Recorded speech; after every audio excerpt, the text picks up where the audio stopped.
It was the beginning of the month, the identical morning her federal retirement benefit has arrived for the past 14 years.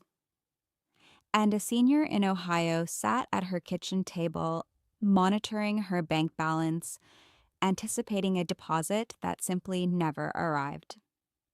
No telephone call, no letter, no advance notice, just an empty space in her account where her federal payment was supposed to be. She had not done anything incorrect. She had not missed a payment or violated a single regulation. She had only missed one small modification to the way Social Security pays you in 2026. The kind of modification that never makes the evening news. And by the time most people discover what happened, the damage is already done. So stay with me for the next few minutes because Social Security just modified 3 regulations about how your money actually reaches you, your direct deposit. And every one of them can either protect your payment or quietly put it at risk. By the time we are done here, you are going to know exactly what modified, why some seniors are getting caught completely off guard, and the precise steps that keep your payments safe, on time, and out of the wrong hands. I'm Walter Barron. I'm a state bar licensed estate attorney. And for more than 15 years, I have sat across the table from families protecting their homes, their savings, and the money the government already owes them. I read the fine print on these regulations, so you do not have to. And I am going to walk you through all 3 of these, the way I would walk my own parents through them. And stay with me whether you started collecting last year or 20 years ago, whether your payment is $1,200 or $3,000, because at least one of these 3 is going to land on you or on someone you love. And the one you assume does not apply is very often the one that matters most. Do me one quick favor before we start, because it genuinely helps. This reach the seniors who need it. Tap that like button and subscribe, so the next one finds you.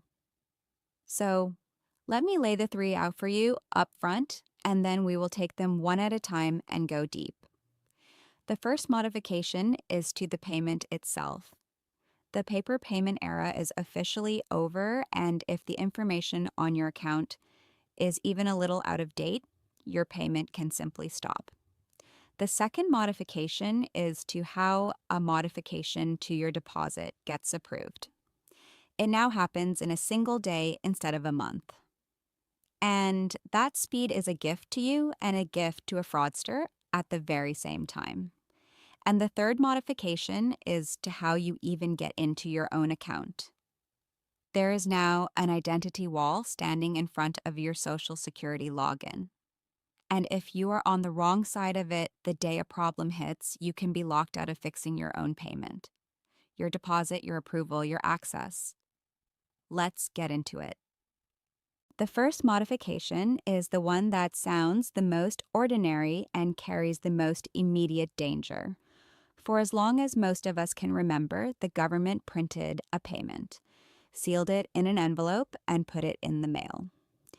That era is over. Under an executive order signed in 2025, the Treasury stopped issuing paper payments for federal benefits at the end of September last year, and the entire system finishes going fully electronic this year. The reason is not a mystery, and it is not really in dispute. The government's own data shows a paper payment is about 16 times more likely to be lost, stolen, or fraudulently redirected than an electronic deposit. That single statistic is the whole foundation for this modification. Now, here is where it actually bites. So let me make it real. Picture a senior, I will call her Pat, 71 years old, who received the same payment at the same address for years, then switched over to direct deposit a while back and never gave it another thought. Then the bank she used got bought by a bigger bank. Her old account was quietly closed in the merger, and the routing number sitting on file with Social Security now pointed at an account that no longer existed. Pat did nothing incorrect.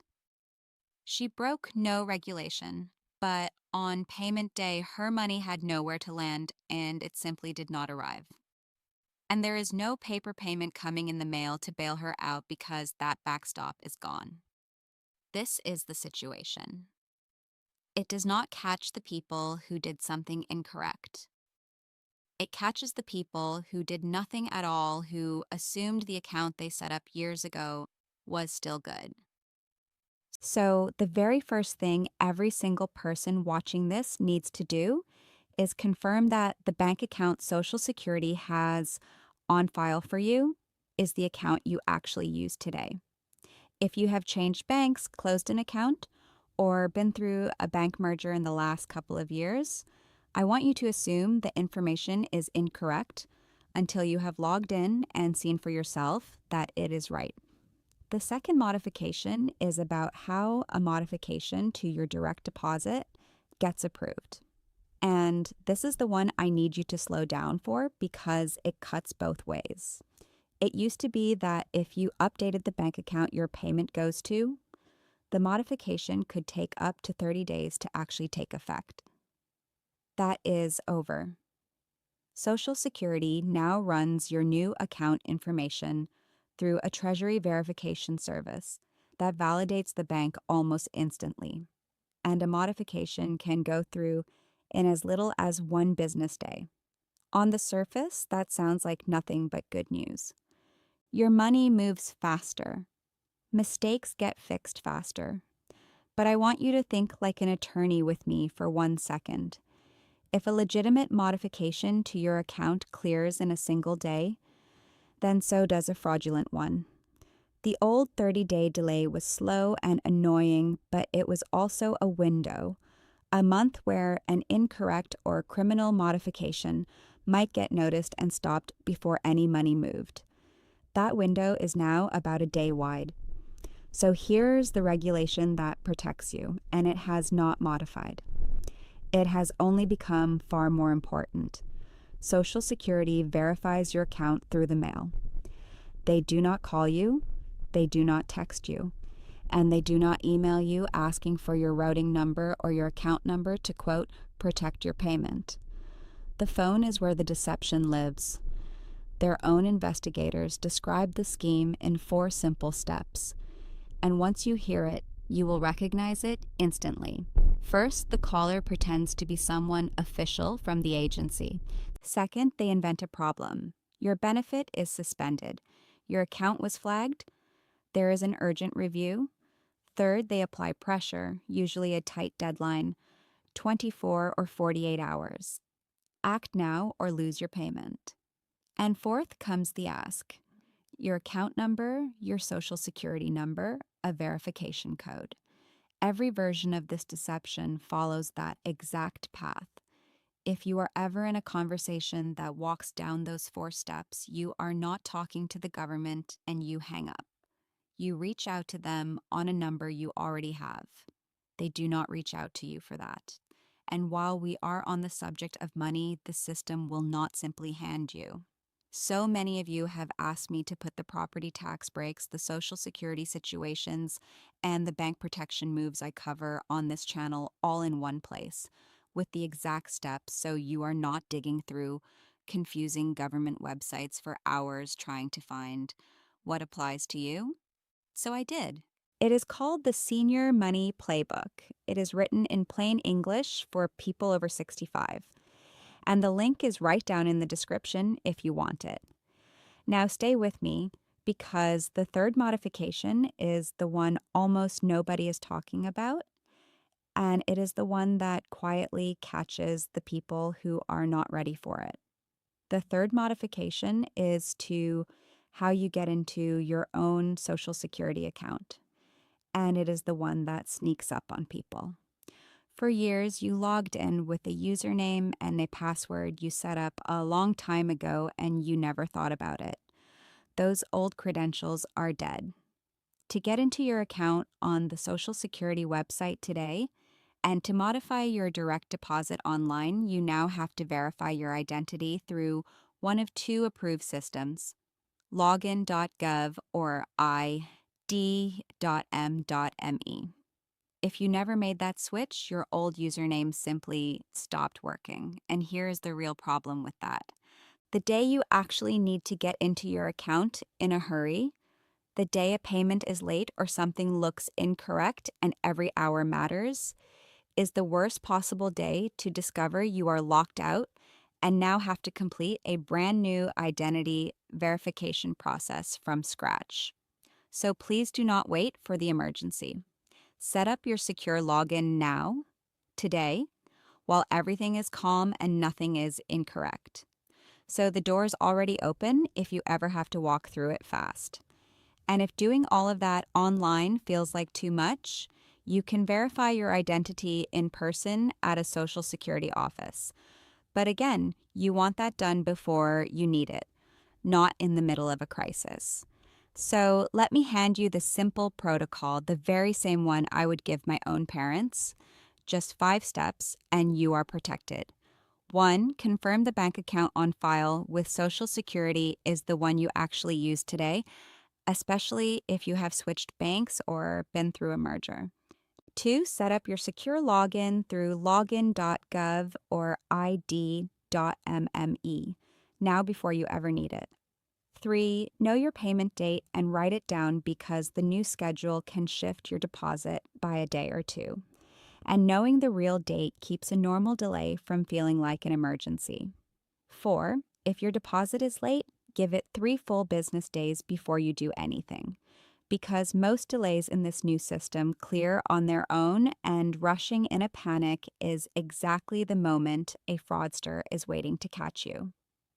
And 5, if you ever need to call Social Security, use only the number printed on a document you already have in your hands.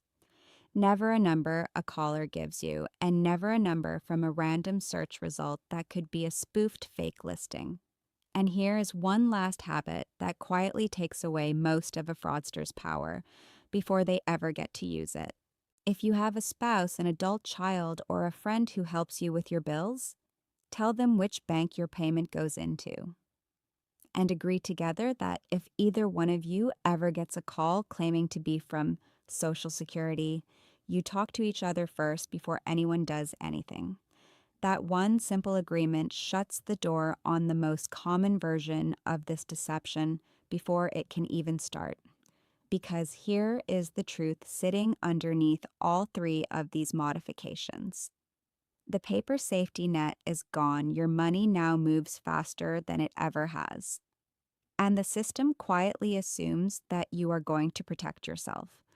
So the senior who monitors their account on payment day and does not see the deposit, yet is not panicking because they know exactly what modified, exactly how long to wait, and exactly what to do if something feels incorrect. That is the whole difference between that morning being a crisis and it being just another quiet morning at the kitchen table. Confirm the account, set up the login, know your date. The system is not going to protect your payment for you. You are. This is general education, not legal or financial advice for your specific situation. So confirm your own details directly with Social Security before you act on anything. And if this helped you, do me a favor and share it with one person over 65 who depends on that monthly deposit, because there is a very good chance no one has told them a word of this yet. I'm Daria.